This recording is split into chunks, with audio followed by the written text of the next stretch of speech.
How's it going? If you're new to the channel, I'm Aaron Hallett. I write original Christian rock. This morning, I'm just going to do a really easy song.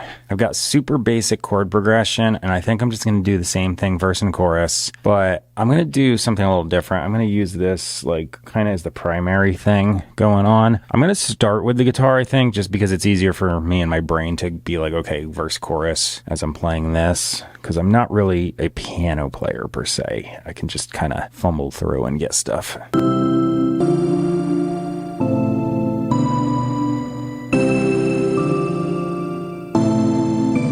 Just a really simple thing like that, and then I'm just going to build off of it with a bunch of different overdubs and things. I think I'm going to have that going throughout the song, and then I'm going to do different things, verse and chorus, so it'll be like really scaled down in the verse and build up in the chorus. That's what I'm picturing anyway. So this is just going to be like, for the verse part, really dead easy, like...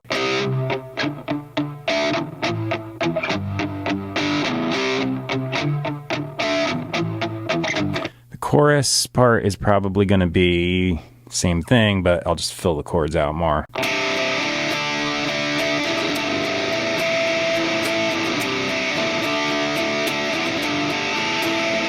And then I can probably throw a couple different like lead parts and stuff like that on top to make it sound more interesting. I guess I'll just start tracking. I'm going to feel out the length as I go. Maybe I'll do an intro chorus, maybe not. It'll be like an instrumental intro chorus. I like doing that sometimes to lead into a really dead easy first part. So yeah, I'll just go for it. So left and right guitar now.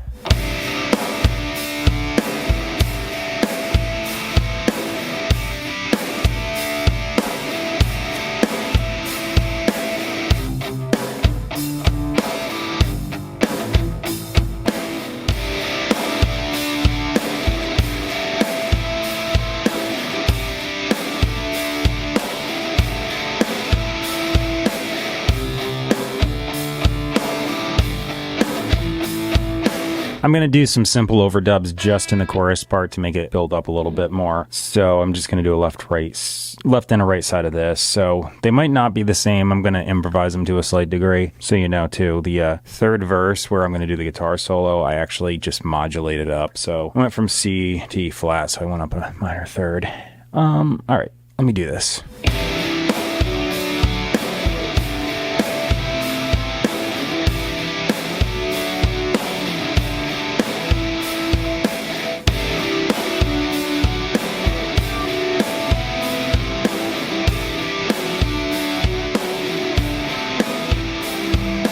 I'm going to do a quick guitar solo over that third verse, quick because it's like a really short one. I was just thinking though, the first thing I played was C to D minor, but it's actually D major now. The way I was playing the chords on here, it's actually not going to be the key I was originally doing that in, so no big deal, but I'm going to have to slightly modify that keyboard part. Anyway, I'll worry about that when I do it after the guitar solo.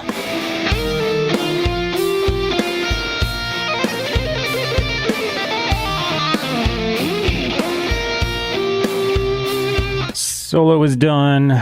Okay, so as for that simple keyboard part, the only thing I got to do is instead of going, I just go. Yeah, so it's just changing that D natural to F natural to an F sharp. So yeah, just slightly change the feel, maybe, but it's negligible. So I'm gonna do it. Here I go.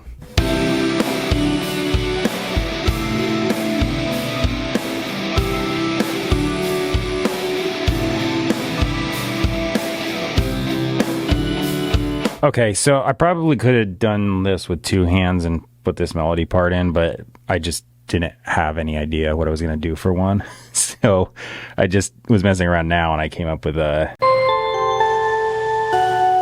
I'm going to do that over top. I can actually track that right over the thing I was doing at the same, like on the same space, so... If I hit record, it'll just plop the notes up above that, so it's kind of a nice thing.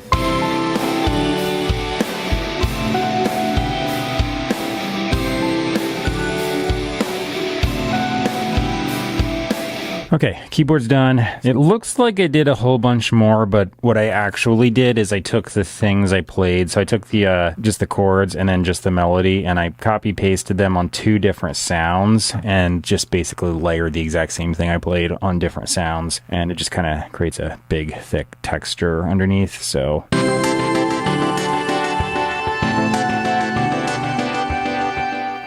The one is doing like a sequence thing, so it like plays it and makes a whole bunch of echoes, but it is in fact the same thing I played. And then the other one is just like a different sound of that melody, but like a more like synthy pad type thing. I'm gonna do a bass part. I can't do too much with this, so it's probably just gonna be like,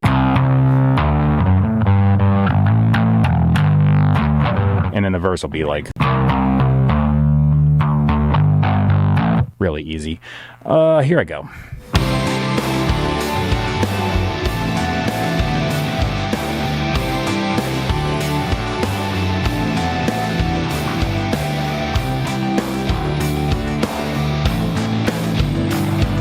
I'm going to do a drum part now, so the loop you've been hearing is wiped out. I have the metronome on.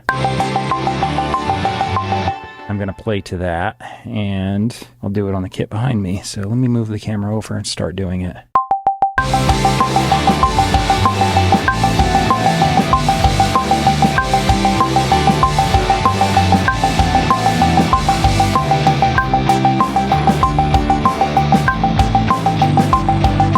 So I came up with a vocal melody.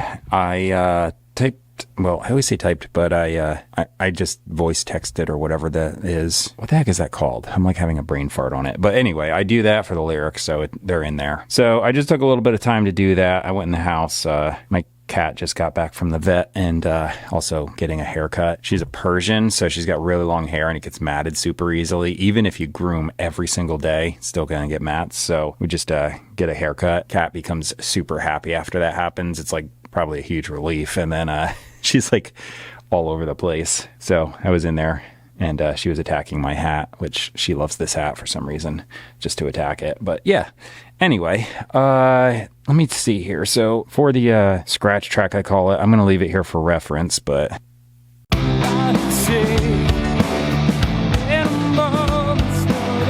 yeah, no. Yeah, so let me duplicate this track. Okay, the other one's muted. I got this one going, and I'm gonna just start actually singing. Yay. Actually, as in the scratch track is kind of bad. All right, here I go. I'd sing in a moment's notice, about to break the ice. What do you say? If you didn't notice what this is, won't you say I'm open? Won't you follow along?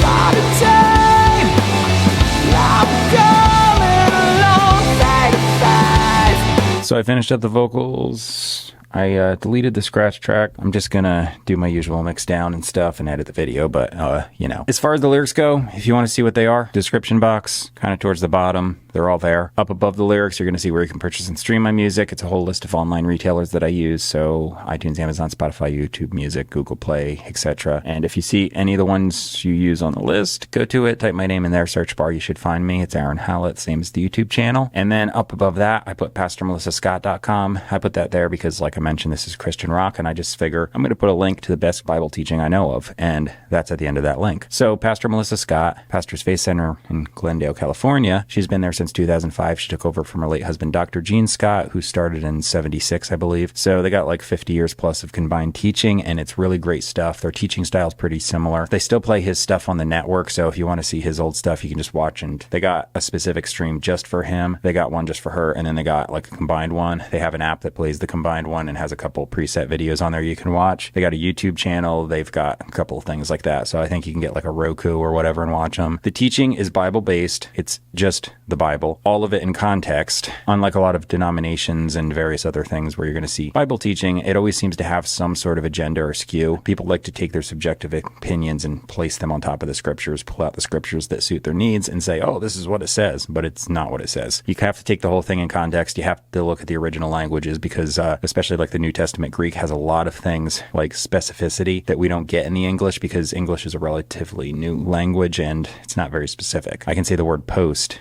and you can think of something holding up a mailbox, a breakfast cereal, thing on Facebook, but New Testament Greek, not so much. Really specific. If it says something, that's what it means. So that's really cool. The Hebrew, we lose some idioms and various things like that. But anyway, they do a lot of teaching on the language. They do like historical context settings and various things, but all for the sake of just getting exactly what the scriptures are actually saying without any subjective ideas or opinions going into it. It's just what it actually says. That's really cool stuff. I don't know of anyone else that does that, honestly. There's a lot of teaching on faith. There's a lot of teaching on stewardship, just what it means to be a Christian. And the center focus is, and always should be, on Jesus. He's the one who atoned for us. He's God incarnate. He came down in the flesh. He's the atonement. He played the kinsman redeemer. He is the sacrifice for us. All of us are in a fallen, sinning state. You can't get out of it by doing good works or like balancing the scales or any kind of thing like that. He's the only one that was able to do it for us. So he paid the price that we deserved. You look to him in faith because God's been looking for faith from the beginning. That's what he couldn't get in the garden. All the way through, he's looking for faith. If he wanted perfection, he's got perfect angels flying around him. He wants us to faith and trust in him. So the New Testament Greek, like I said, has the word pistis. That is a word that is an action verb. It's ongoing and continuous, and you're the one performing said action. So you continue ongoing, faithing in the finished work of Jesus Christ. And as you continue actively faithing,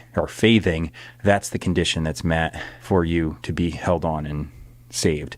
So if you stop faithing, that condition's no longer met. So blows once saved, always saved out of the water, but it's not works. It's always like you see those two fighting. It's works or once saved, always saved, but they're both wrong. The thing is, it's not a one-time thing. English kind of is deceptive because it makes faith a noun, but it's not. It's an action verb that's ongoing and continuous. So for you to be continually faithing, that's what God's looking for, because he wants ongoing trust. It's a relationship. So in a relationship, you don't just meet one day, say, hi, how's it going? And then that's it. Like, you keep ongoing trusting the person. So God's looking for that. As far as my stuff, subscribe, like, comment, share. He'll keep saying it. Thanks for watching. The song's coming up right now, so I hope you enjoy it.